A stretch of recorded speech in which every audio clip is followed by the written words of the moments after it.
Ayya ajaja waraan bilisummaa Oromoo gam Liibaan Cibraa Soddomboor waab Liibaan Gurraacha Bagjirat. Bagjirat.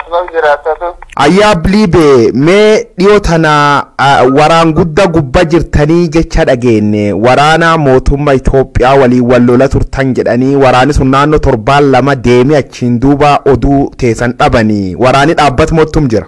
Lolli hanga bilisummaa dhaabbatu miti akkasuma lolli turre waraana godin sadii kanaanoo kanatti gurguranii godina Gujii baa kana ayye godin Booranaati godin Baaleerra dhufe armatti makalaakiya poolisii milishaa humnooti kun hundin walitti dhufaniitiin armatti walitti argamaniitiin jedhan hunda keessummeessinee ofirra deebisne dhabamsiisu lakkisi nam tokkollee nurra madeessuu hin dandeenye maal jennaan taayoo haqaatiif dhugaa irri waan jirru. Ayyee waraanni kun godin Boorana irraa isan tajajame galaan taakkee dhufe waladha turtanii bakka meeqa walitti buutanii bakka meeqatti irraantanii amma maal gubbaa jirta? Iddoo lukaasni eega jalqabameetiin jedhe guyyaa 12 walitti turre.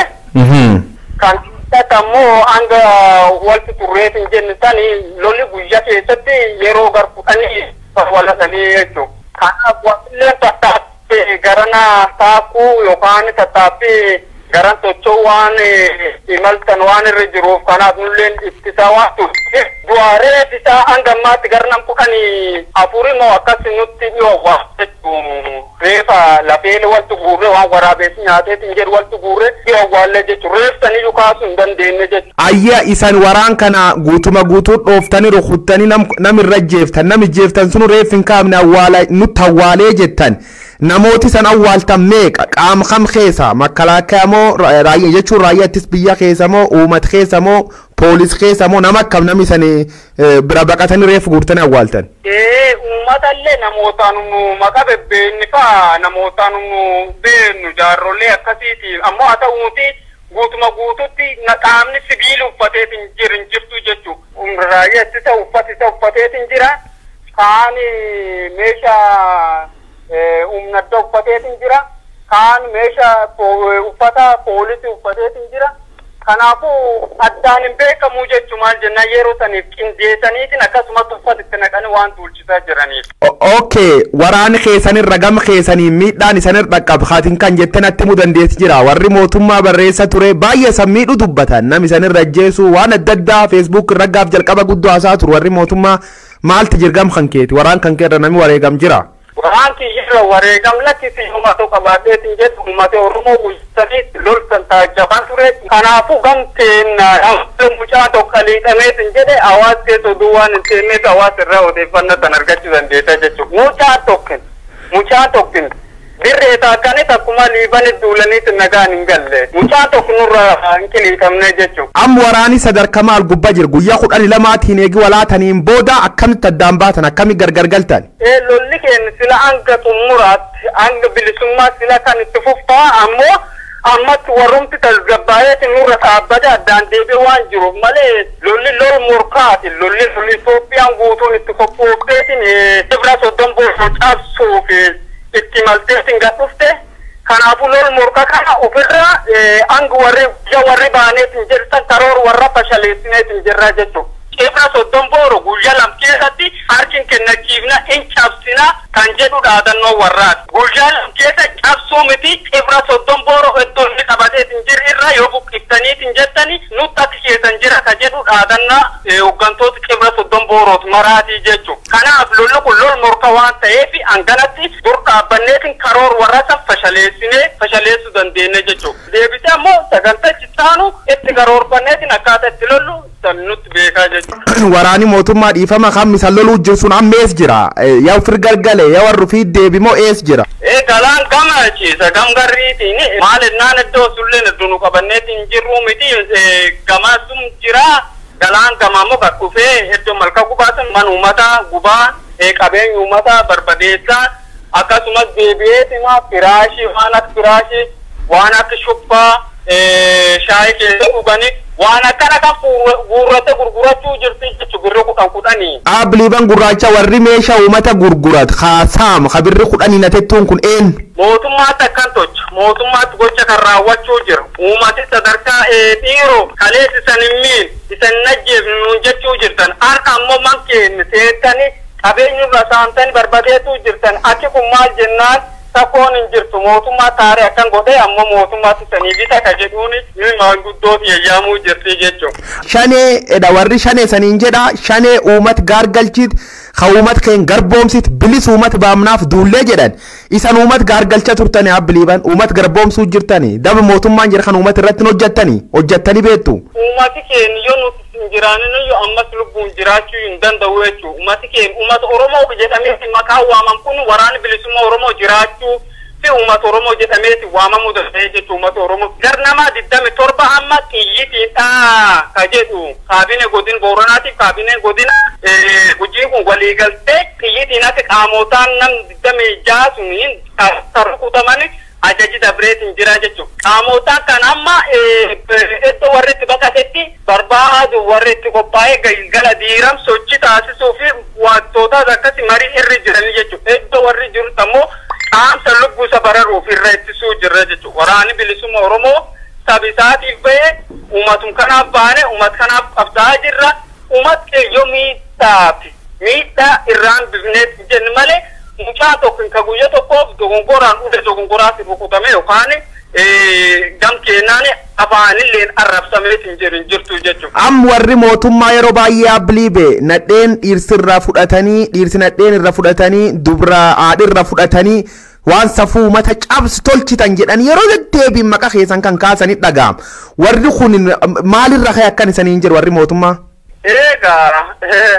Qaamni tokkiin beekta gaafa namni tokko gaafa wal jibbeetiin jedhe jabin walii silannimu laafin waliitii fi maqballeessi walirra tataa jechuun maqballeessi illee irratti hin qabnu gochumin hojjete kana kan jenneetiin itti himna miidiyaalee gargara waan qabuufi waan maqaa waraana bilisummaa Oromoo xureessa waan uummata keenya biratti jibba maqaa wantootaan akkasii nutti fayyadamaa jechuudha. Miidiyaalee soba hedduu waan qabuuf miidiyaalee saba saniini soba suniini saba farsuu jira jechuudha. Osa mucaa tokko nurra lijjeessinu nam 60 jeefne jetteetiin kun ammoo walgala diirama oru uummata irra guurani maallaqa uummata irra guurani uummata miskiinoma tokko hin qabne maallaqa irra guurani gaal bitanii fi nyaachisaa jiran jechuudha. Qaamni nama jeeseetiin jedha akkuma nonna suura isaa posti godheetiin sitta agarsiisanii yoo qawwateen tokko cabsu tokko lafa fuuteetiin jetti sila wetteetiin iyyiti. Ayyaa biliiban ulfaat armi irratti ragaa xiyyaa fakkeenyaaf namoota du'an kan ijeemneet nallee bira ergite turte ragaa qabdan mootummaaleen akkan jedha ragaa qabdan ergadi jennaan erga turte amma nama waalti ragaa qawwee 14 ittanii qawwee sanii ittan sun iyyuu warri mootummaa iniinne qawwum isaanii suura kaasan isaniin jedha namoota du'an sun ragaa waliin waan naa ergitin qabda. Addeenaanis waraabbi Abotaan awwaalameetiin jedhani kaduwaniitiin tattaasii erguu danda'a jechuudha. Abliibamee akka waliigalaatti sa'aatii amma Itoophiyaan filannoo jedhanii bakka cufatti filannoodhaan laf gargalchuu jirani. Waraanni bilisummaa Oromoo filannoo Itoophiyaa tabaanan tan akkamiin ilaaltan? Kumaara filannoon Itoophiyaa kaarta namummaa taphata malee Itoophiyaan mana bunaati jechuudha. Man bunaa maatiin tokko yoo nam 20 taateetiin jedhu nam 20 suni bulchiinsi bir dhufe farrama. Jedheeni akkaataa saniin waraqaa guuraa ture. Nulleen harka guurreetti ergaa ture. Dura gubaa turre jechuudha. Akka sababa waraqaa san kaan xiqqaateetiin jetteeti filannoo duraatti deebiidhaan ammoo dhiironni tokko lafa taatee hiriir deeggarsa jettee filannoo bulchite ol nu hafee jette. Jechuun wanni kun waa'umaa caratu warri taphachuu jiru malee filannoo makkaawwate. Ayyaa biliiban filannoo sun qarxaasii guurtee kasiin uummata qoodisuun jala guurree guba turree naan jette sabab suniif filannoo dura dheeressan jettan guba turtanii armaan dur kaartii filannoo. Waajjir warraayyuu keessa guuraa turre waajjir warraa kaartii tokko fakkeenya bulchiisoo taateetiin jette kaartii tokko bulchiisoo tokko kaartii 500 itti kennite.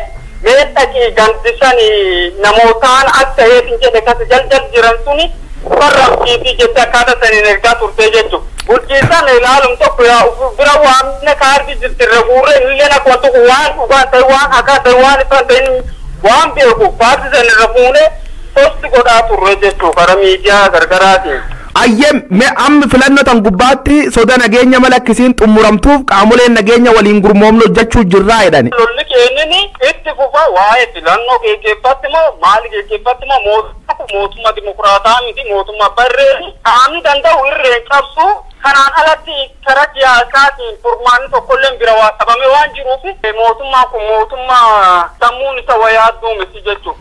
Mootummaa yaadni isaa garaa fi taa'ame sibirin dabrinee jechuudha. Kana waan tokko bulchuu jiru maatii tokko keessa mucaa tokko bahee mootummaan kun naan ta'an jedheetiin falmi geggeesseetiin jedhe maatii sun nama 30 yoo taateetiin jedhe sabab nam tokkootiif jedhe mootummaa nam 30 hidhaa guuruu jiru kana akkaataa isanitti ilaaltan hin beeknu malee gam kennaane abdii kaleessa sirraan qabnu ammoo gam filannootiin gonkumayyuu yaanna akkasii kan waraan bilisummaa Oromooti waa'ee dhimmi filannoo wajjin qabaataa waan jedhama sun gam kennaan yaadamuu jechuudha. Har'a shanijjeefna bofu kanajjeefna ibsaan diddama jeefna akkaataa saniin uummanni nu jaalataa jedhuu jiru. Kan filannoo osoo hin ta'inuu kun falfala malee filannoo miti jechuudha. Falfalli kun ammoo deebi'eetuma warri diiga malee furmaatiin ta'uufi.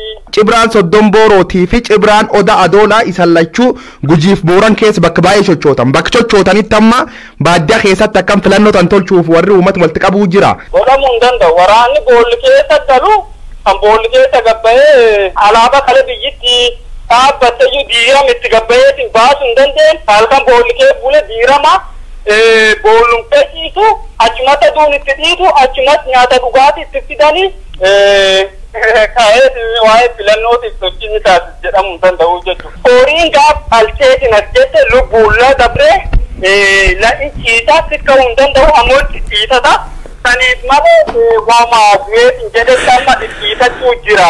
Abbiliiba yeroo baay'ee waraan bilisummaa Oromoo kana lixa Oromiyaa keessa guyyaa 15 baamnaa jedhanii dhaaduu ture warri mootummaa isan lola ture hin baane dhiyootallee ammoo isanillee san qulqulleessin jedhanii isan hin baafne wagga sadeen dabra kanum qulqulleessuu san qulqulleessuuf dhaadatan garuu san qulqulleessuu hin dandeenye. Isan umna kan war kan dur dhaabattanii loltaniin kan eessa fuutan gabaabsiin ariifanne finna. Amun karayyuu humnan leenjisee arqayyu taate amma kana amma eebbiseessa kaafeetiin na waamte humni taate amma kana ta'an eebbiseetiin baate booda raga qabatama waliin tuffatafu erguu danda'a.